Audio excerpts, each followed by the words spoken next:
to today's presentation, a force multiplier, using constraints management to take operational excellence to dramatic new levels. We'll be talking about several things regarding constraints management today, starting with the complexity of the healthcare landscape. We'll look at some of the traditional methods of performance improvement. We'll talk about a set of diagnostic tools for healthcare. We'll look at how complexity hides common solutions. We'll apply the diagnostic tools in an example, and then we'll summarize at the end. Well, the future has definitely gone more complex. Back in 1908, it was possible, for example, to fix a car with just a few simple tools: a screwdriver, hammer, and a pair of pliers. Today, the design of the modern car has grown so complex that this is all but impossible without the most sophisticated of tools: the computer. Well, indeed, healthcare has grown increasingly complex as well. In fact, complex services and products that require a large variety of inputs are common in most healthcare organizations today. There are multi-departments, multiple specialties, multiple sites, and healthcare is filled with highly trained professionals with vast experience. We also have supply chains that are complex and difficult to manage.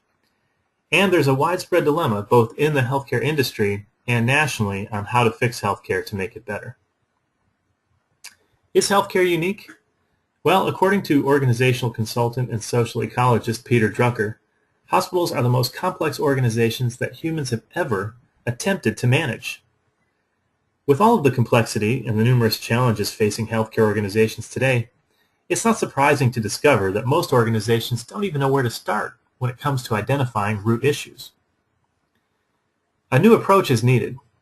With this level of complexity, it's no wonder that healthcare leaders have found it challenging to derive success from performance improvement initiatives.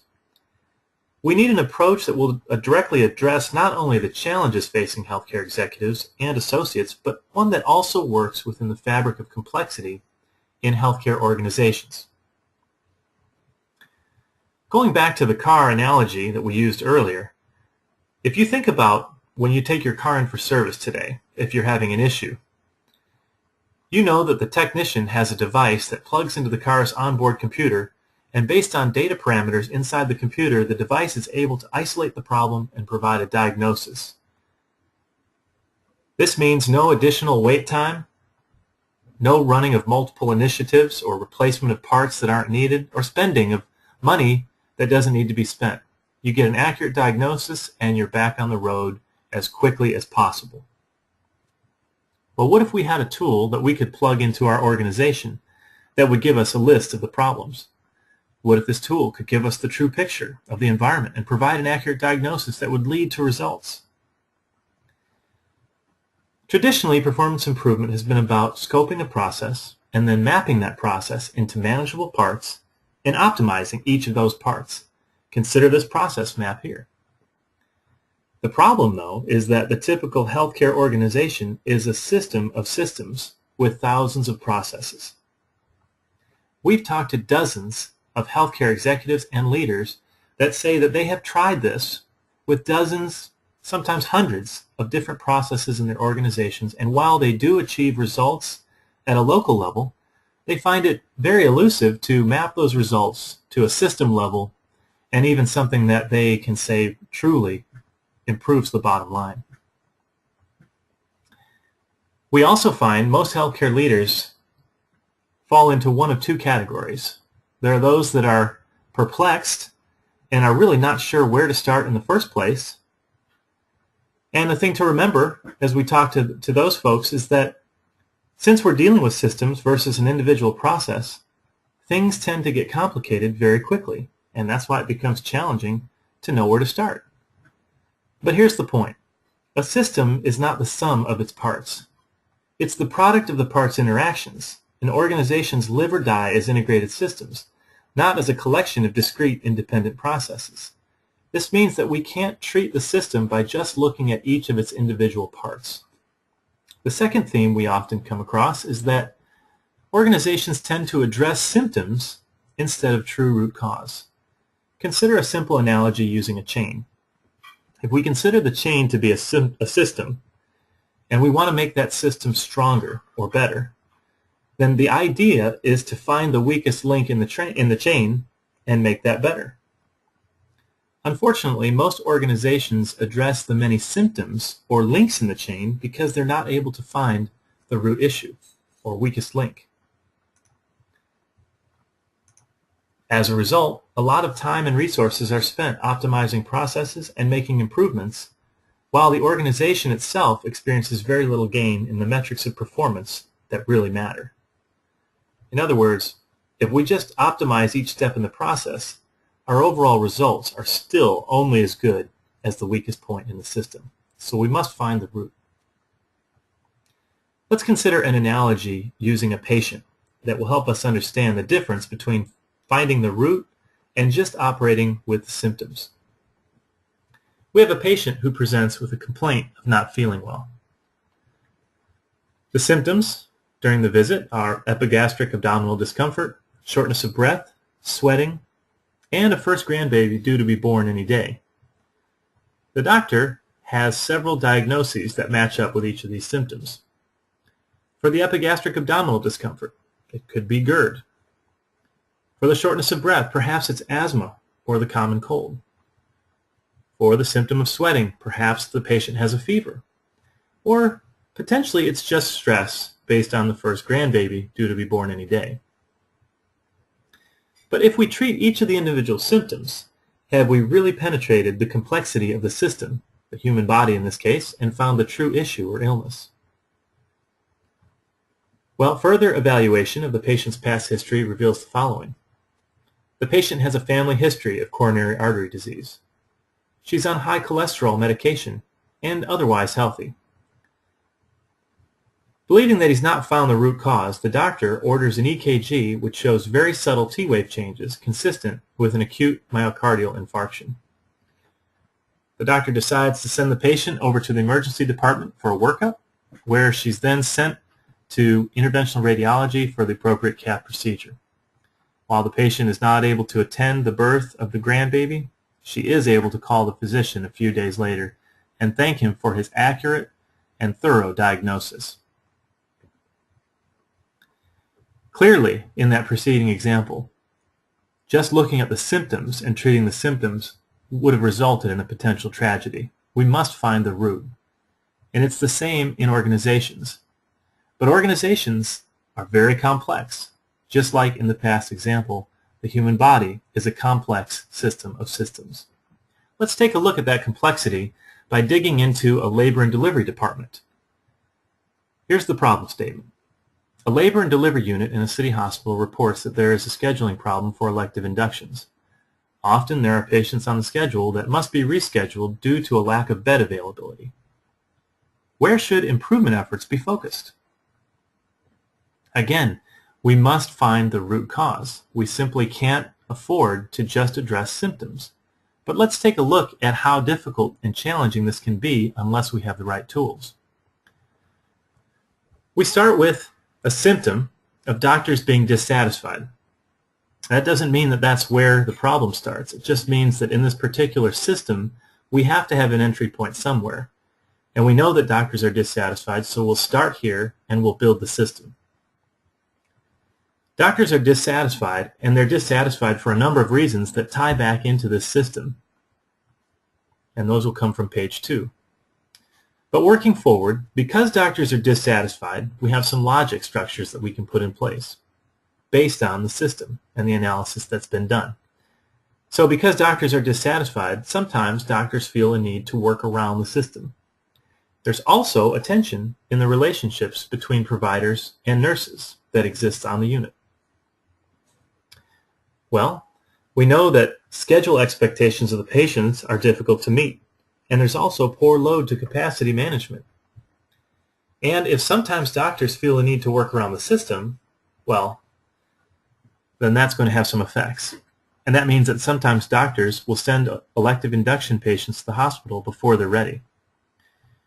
This might also lead to unbalanced scheduling, with the doctors working around the system and the poor load to capacity management. We also have not enough experienced nurses.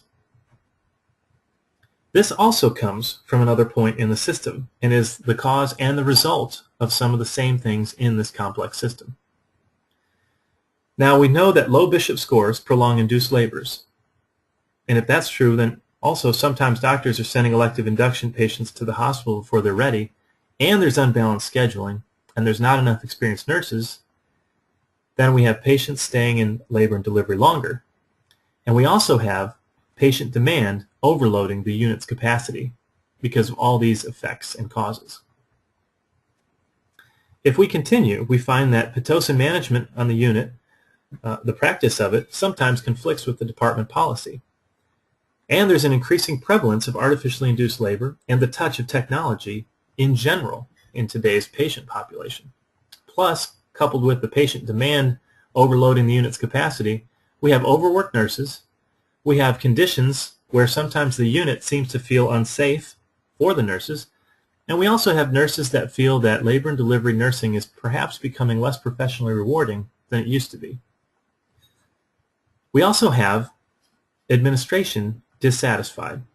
That dissatisfaction reduces the positive support that's given to the nurses, and that also comes from another point within the very same system.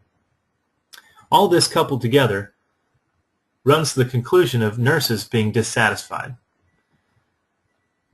Now again, the fact that nurses are dissatisfied is actually the cause of some of the same things that are affecting the nurses. So let's continue on to page 2. So we have nurses being dissatisfied. We also know that nurses have no financial incentive to stay long-term, and that financial opportunities seem abundant elsewhere. Because of all three of these, nurses are leaving faster than new ones can be trained. But before we focus any further, let's consider something quickly here. We talked about nurses being dissatisfied on the last page, and we talked about a host of reasons why. At times, many organizations will focus only on one symptom, and that might be one of these financial incentives. But again, just like the example of the patient analogy, if we just focus on symptoms, we miss root causes. Let's continue examining this complex system. We also have unbalanced schedules from page 1. These unbalanced schedules produce big fluctuations in demand.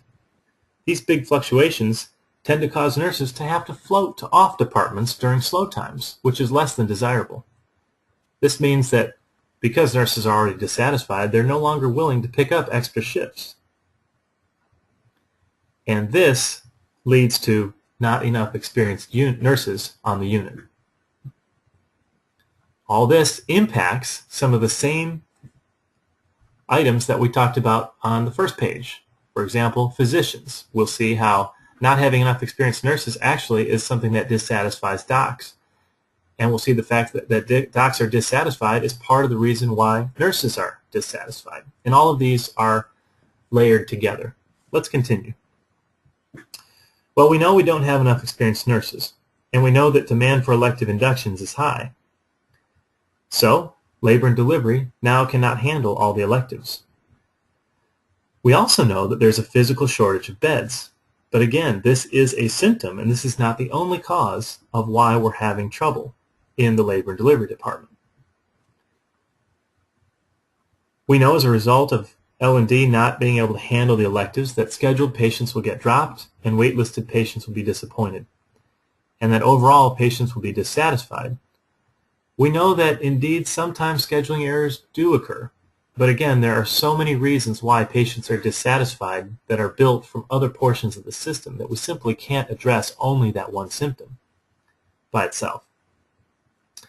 Patients' dissatisfaction leads to doctors being dissatisfied. And by the way, the other reason that doctors are dissatisfied is because there are not enough experienced nurses. And we saw that and we developed that part of this page and also part of page 1. Doctors being dissatisfied causes doctors to threaten to leave the organization, which means administration is dissatisfied. And the cycle continues.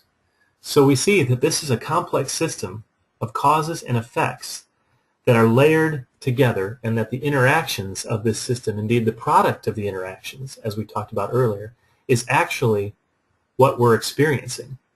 And so we must look past the symptoms to find the root causes. Now, this is a great example that shows how issues can hide within organizational complexity. Let's look at organizational structure and initiatives within an organization and see how this occurs. Most organizations start with the idea of financial success. That's the ultimate goal of the organization. And it's usually achieved by one of two paths: increasing revenues or decreasing costs. On the increased revenue side, perhaps we talk about increasing volume. And on the decreasing cost side, perhaps it's effective cost management. Under increasing volume, this breaks down at the department level to a set of initiatives, such as improving patient flow, improving the quality of care, and adding new service offerings. On the cost-effective management side, it breaks down into reducing staffing costs and reducing costs of supplies and equipment. These further break down into projects, such as reducing the variation in care processes, simplifying processes and eliminate waste. And then over on the cost-effective management side, perhaps we have limiting the purchase of new equipment and developing contracts with key suppliers, just as a few examples. But note the conflicts. If we look at, for example, under adding new service offerings, we have install cutting-edge technology. That's something that must be done to add new service offerings, but it's in conflict with the cost-effective management side of the organization that says let's limit the purchase of new equipment. Again, under add new service offerings, look at hire new staff. That's in conflict with adhere to non-clinical FTE targets under reduced staffing costs. So we see that we have these conflicts throughout the organization, even though ultimately every initiative, even the ones that are in conflict or apparent conflict with each other, are all driving towards the same overall goal of financial success. So what does this produce? Well, first and foremost, there's a compromising and a cutting short of one or both of the conditions for reaching the overall objective. This produces an oscillating effect between the two sides and results in a continuous set of trade-offs and compromise, which has devastating effects on the overall performance of the system. The symptoms continue because we fail to end the conflict. In fact, conflicts hide in organizations, and they hide in the complexity. And it's something we can call or refer to as the iceberg effect. Let's take a look. We always want to get to the root cause when we're dealing with problems, but oftentimes most projects will start out with the symptoms and what we see in reality. And these are simply the effects. This is where most process improvement projects are started. But it's interesting to note that these symptoms, this reality, is built over a behavior or based on a behavior or set of actions, choices, and decisions that are in force in the organization. These behaviors are a result of incentives, which can be intrinsic or external. These incentives are built because of policies, guidelines, and rules, which support the attitude of the organization, which may be its beliefs or assumptions, which ultimately derive from the philosophy underneath that the organization has running within it. And all of this makes up the culture. If we simply start at the top with the reality and we fail to plumb the depths of the complexity in the organization, we never get to the philosophy of what's truly happening in the system. And the philosophy, the attitudes, and the policies are where most of the conflicts live. Let's take a look at another example, and we'll do this one both ways. We'll start with focusing only on the symptoms, and then we'll attack this using the tools that we talked about earlier. We'll use the diagnostic tools, and we'll see if we can find a different true root cause of this problem. Here's the compromised goal that we're experiencing. A hospital has experienced declining margins. So the executive team comes together and decides on two solutions to address the issue. The first one is to set FTE utilization metrics in place in order to address clinical staff time being poorly utilized. So they identify that they've got poorly utilized staff time. And because of this, a policy mandate is put in place that requires all nurse supervisors and directors to manage their clinical staff to a 98% clinical to non-clinical work ratio. These staffing ratios on each nursing unit will be closely monitored each month for compliance.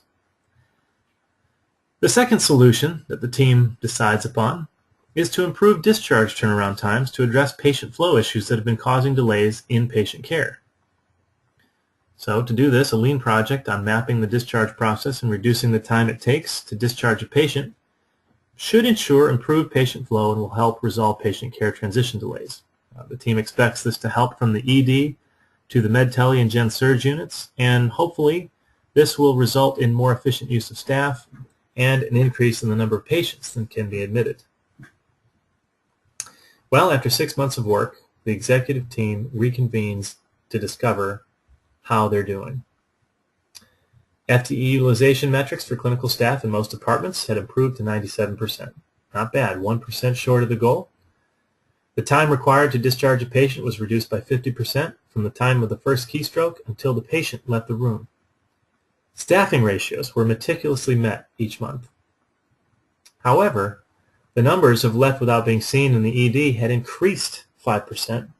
The time the ED spent on divert remained unchanged. Overtime and callback pay costs for clinical staff had increased 5%. Margin each month during the 6-month period remained flat or slightly declining. And now, new reports from the PACU indicate patients are staying longer in recovery instead of transitioning to the floor. What had gone wrong? 2 great projects, 2 great ideas, and poor results.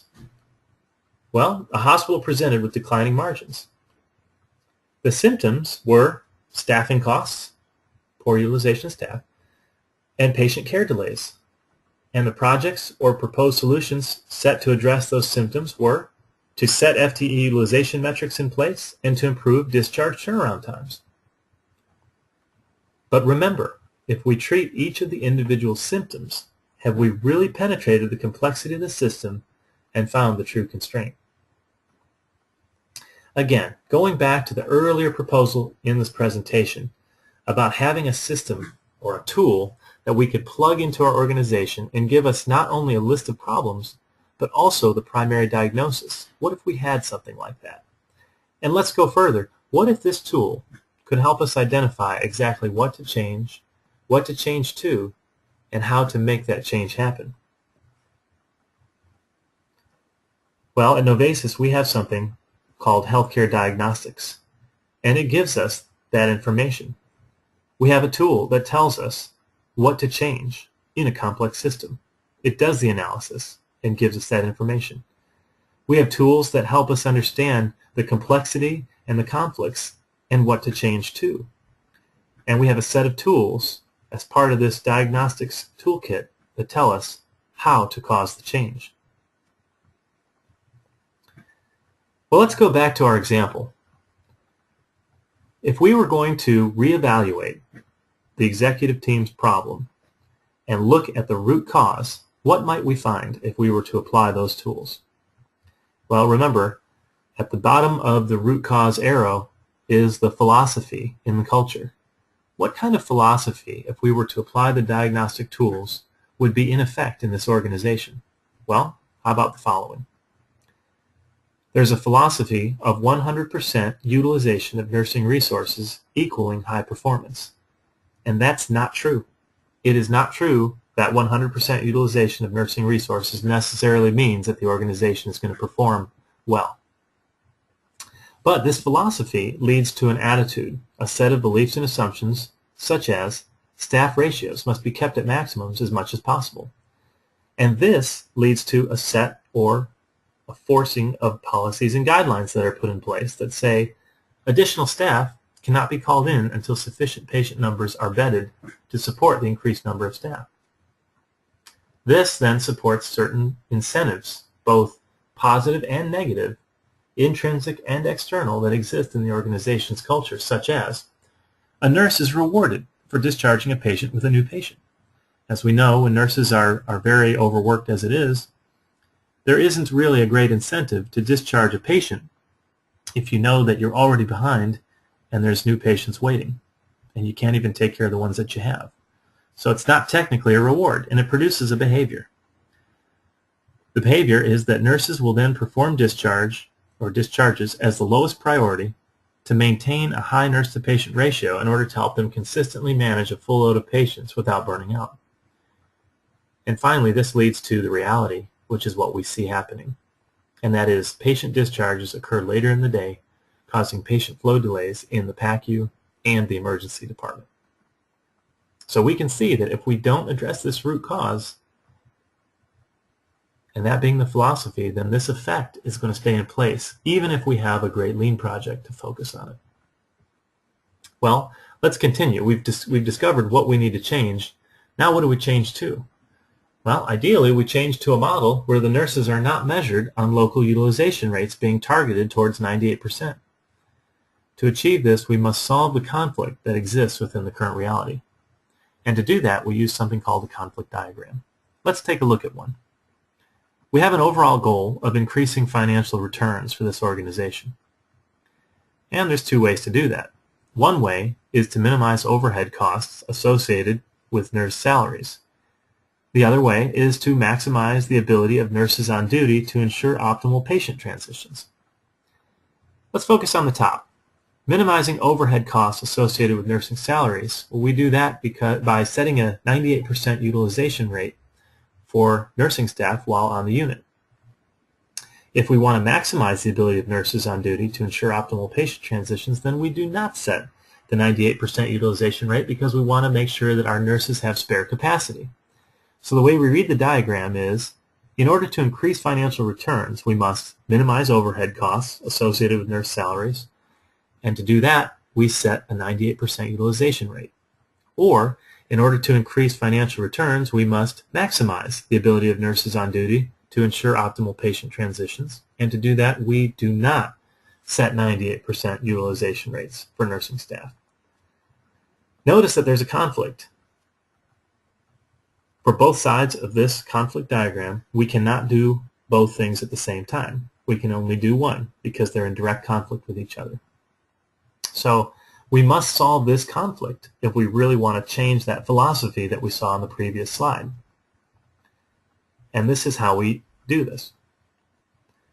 Now the next step would be, how do we cause the change? Well, once we've eliminated the philosophy in the management culture that 100% utilization equals high performance, perhaps we may need to demonstrate this in order to eliminate it. If we could eliminate it, we could make a change. So how do we cause this change to happen when this philosophy has been so embedded in the culture? Well, part of solving those conflicts with the conflict diagram that I showed on the previous page is to come up with examples that show what a new environment might look like. Perhaps we consider a reference environment.